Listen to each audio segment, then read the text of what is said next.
nih, nah dia itu hidupnya di perkotaan sehingga tidak punya lahan dan sulit irigasinya gitu. Jadi akhirnya punya ide nih, wah pengen punya budidaya ikan kok nggak punya lahan, gimana caranya? Ternyata muncullah ide menggunakan ember dan ternyata sudah berhasil.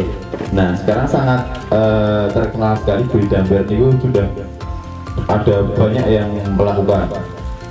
Bapak Ibu bisa lihat di YouTube banyak sekali tutorial cara pembuatan budidaya ember dengan ikan-ikan yang bermacam-macam. Tapi untuk kali ini kita contohnya lele terlebih dahulu gitu. Nah yang kedua, ada yang bahan mudah didapat. Nah ini mudah banget ya didapat tuh, Pak.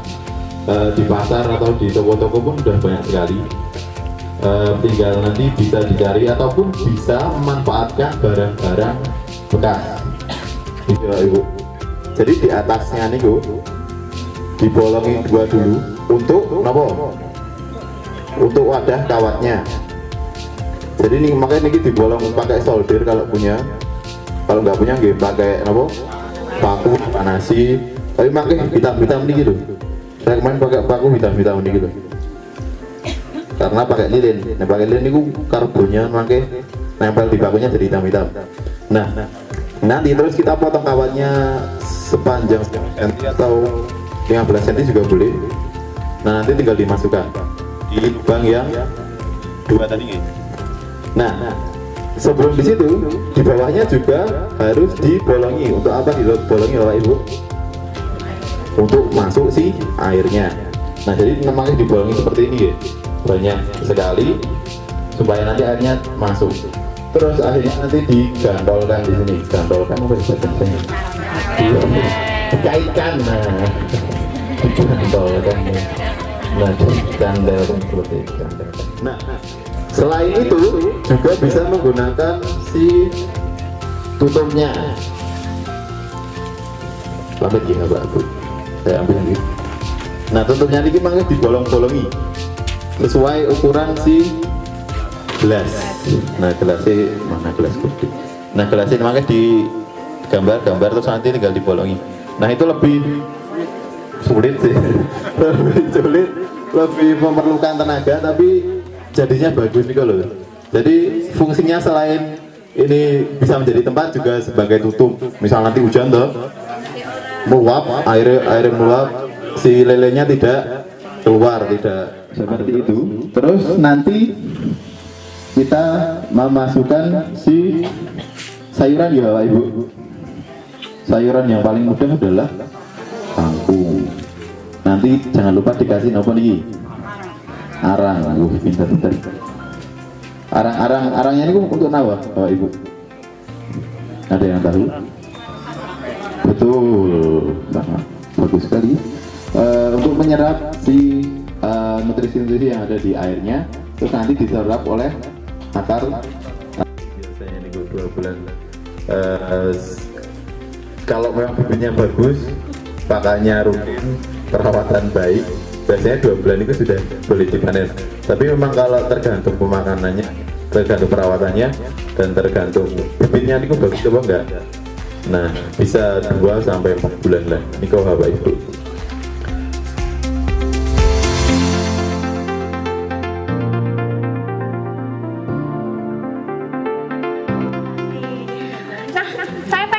Ibu-ibu, apakah ibu-ibu tiap hari masak itu menunya selalu 4 saat 5 sempurna? Enggak.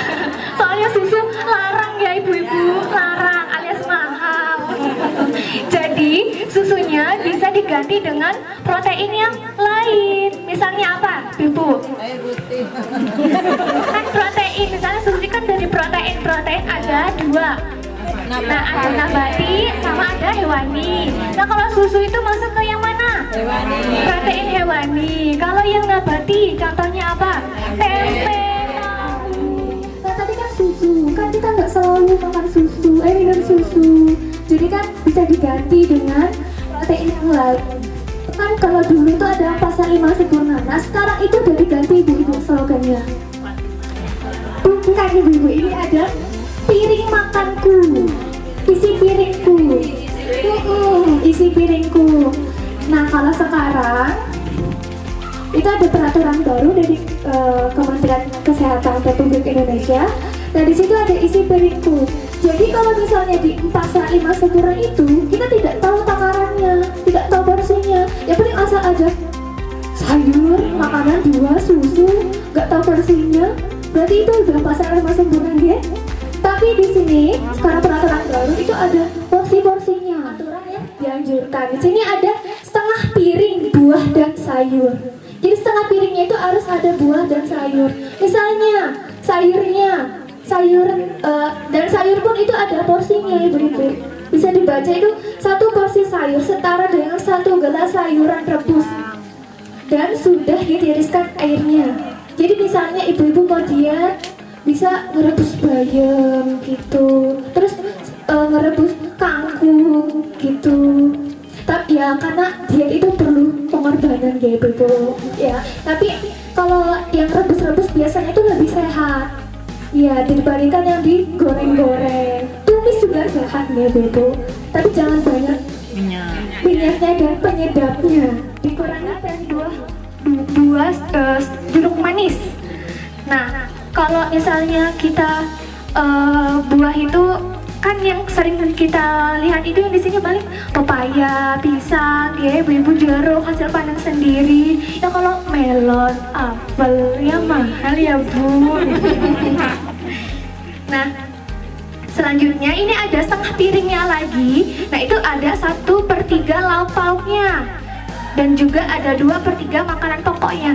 Jadi untuk makanan pokoknya itu seperti nasi, kentang, ubinya itu sedikit aja. Oke. Yang paling banyak itu adalah buah dan sayur dan juga lauk pauknya. Lauk pauknya itu bisa dari tadi protein dari hewani ataupun protein nabati. Nah di sini ada protein ibu-ibu, kan tadi saya sudah membahas ada protein nabati sama protein hewani. Nah protein ini bisa bermanfaat bagi tubuh kita ibu-ibu. Nah contohnya juga bisa menjadi zat pembangun. Tadi kan udah makan sayuran, udah makan buah-buahan. Nah sayuran itu ada manfaatnya ibu-ibu, ada meningkatkan daya ingat. Jadi kan ibu-ibu udah sedikit tua ya bu. Sedikit tua ya bu. Tapi nggak apa-apa, yang muda yang tua harus makan sayur dan buah supaya daya ingatnya tuh tinggi, nggak pikun.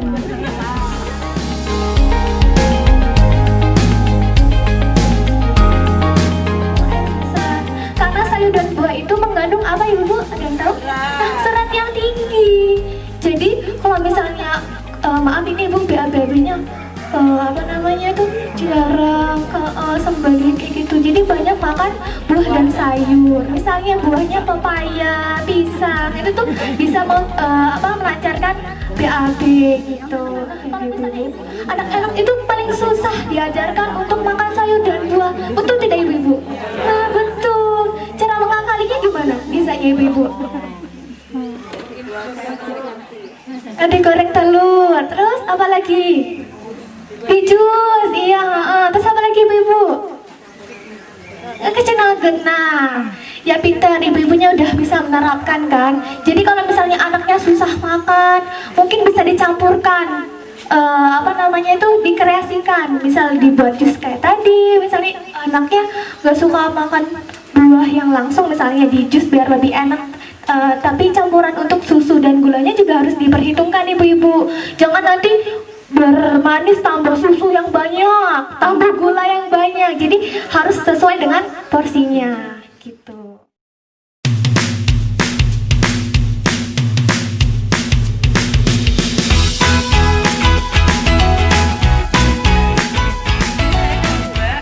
Membuat pisang aroma dan bola-bola ubi, sama satu lagi ada nugget pisang.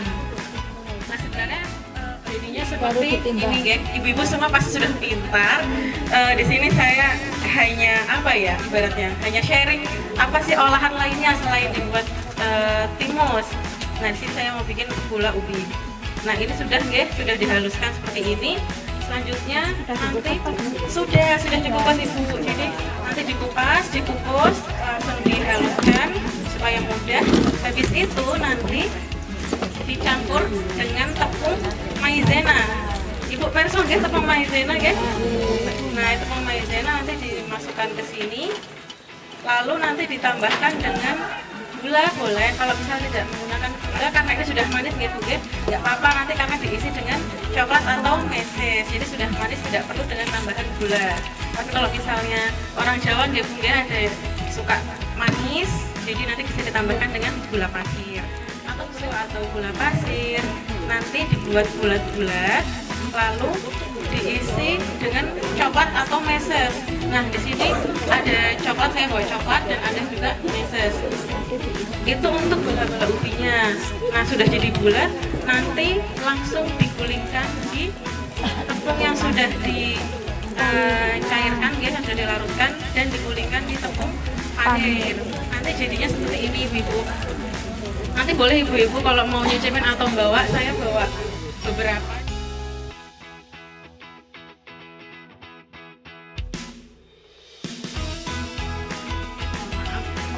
Lalu itu untuk yang bola ubi, nanti jadinya seperti ini Bu. Nih, kelihatan gitu ya?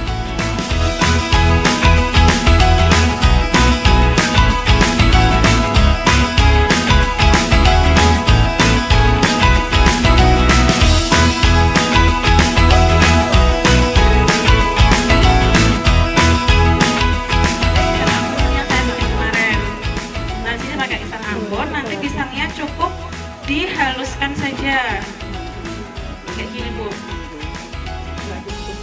tidak usah dikukus, dihaluskan saja. Terus nanti kalau sudah dihaluskan dicampur dengan telur 1 butir. Ini untuk 6-8 pisang kira-kira. Nanti campurannya 1 telur, terus ditambahkan dengan beberapa sendok tepung terigu 2-3, tergantung resepnya dibuat takarannya seberapa. Lalu ditambahkan dengan, ada yang ditambahkan dengan gula pasir, ada juga yang enggak. Ini selera masing-masing lagi ya Bu ya. Karena nanti ada yang dalamnya diisi coklat, ada yang enggak pakai coklat.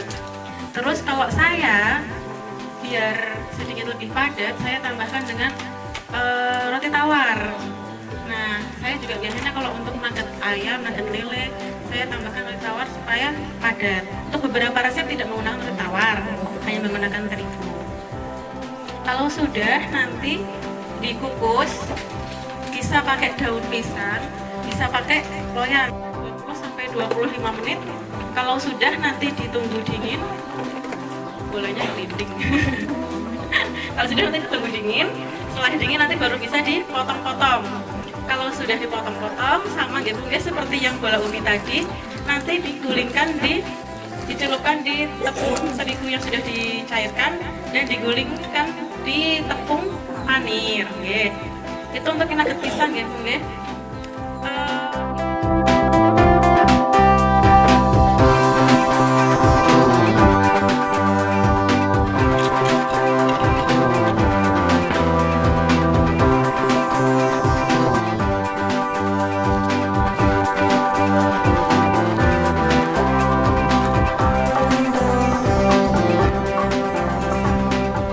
Boleh pisang raja, boleh pisang tepok, boleh pisang aja. Nanti dipotong-potong seperti ini guys. Kita tadi sudah saya potong dulu, jadi warnanya sedikit berubah.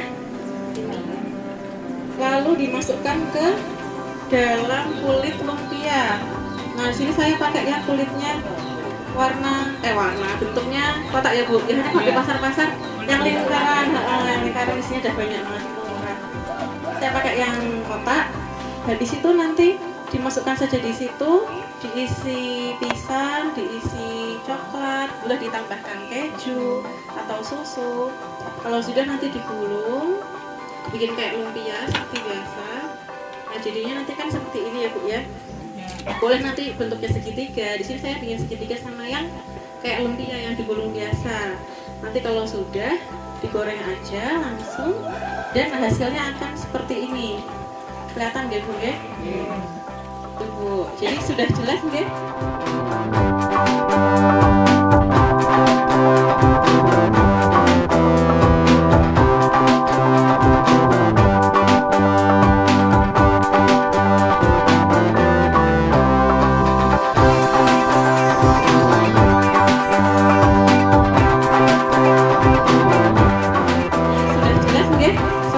juga saya menggunakan resep yang simpel, ibu-ibu juga pasti bisa membuatnya sendiri di rumah dan bisa ngajak anak-anak buat bikin bareng ya Bu ya. Nantinya makanan ini bisa disimpan di freezer semuanya. Jadi ibu-ibu kalau misalnya sewaktu-waktu ada tamu, terus pengen cemilan, bisa langsung keluarin dari freezer, terus nanti didiamkan dulu baru digoreng. Karena kalau